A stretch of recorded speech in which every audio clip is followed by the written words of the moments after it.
old as a dinosaur, built like a whale, hiding out in the depths of some mystic lake. Well, glimpses of the beast through the fog of Loch Ness, proving to be as rare as Halley's Comet. Now, that may be the Scottish version, but here in America, we've got our own monster. It's Champ, the mythical water dweller allegedly residing in the 125-mile-long Lake Champlain, which straddles upstate New York, Vermont, and parts of Quebec, Canada. Our guests today, Richard Rossi and Kelly Tabor, the creators behind the film Lucy and the Lake Monster. Hello, guys. So for those who may not know, what is the history behind Champ? I mean, the Loch Ness Monster has been around since 565 AD, right? And then the first modern time he was ever reported being seen was in 1933. So now you have this magical footage of the guy.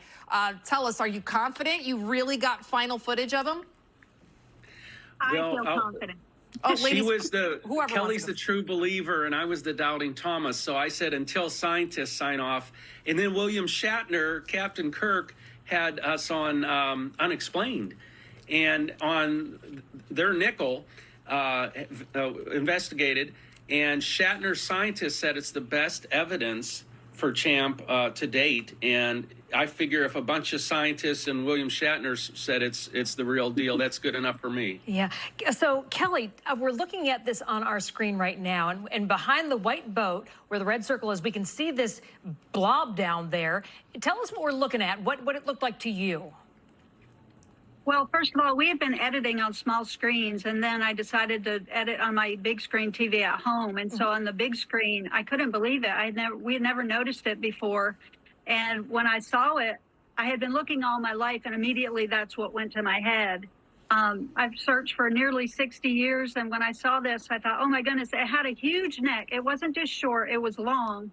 And then the body got very large, and it looked like the neck was oscillating back and forth as if it was grazing underwater. And then it also looked like it had two fin-like structures on each side that was propelling it forward too.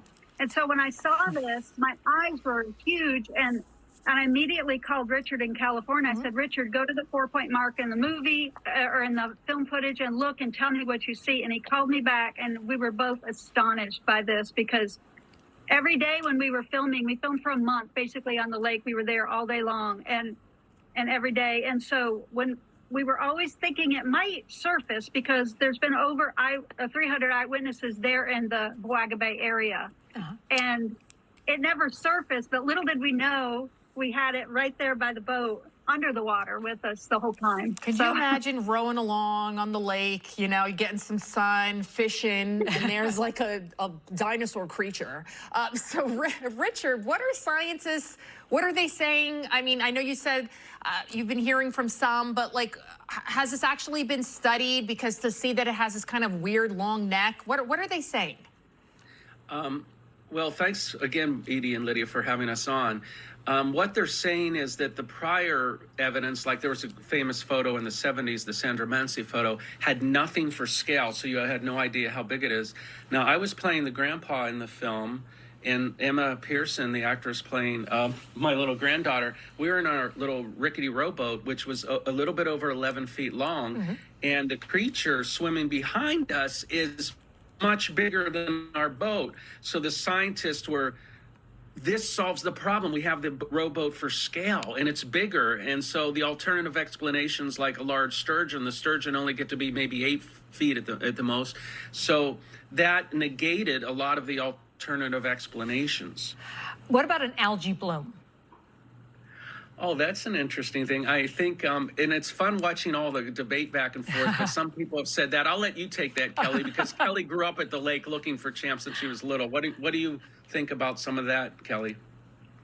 Well, I tend to think it's Champ. I know people have said different things, what they think it might be: turtles, sharks. I don't know of any sharks in the lake or anything in Lake Champlain. But, or turtles that big. Right. Why is he called Champ? Okay.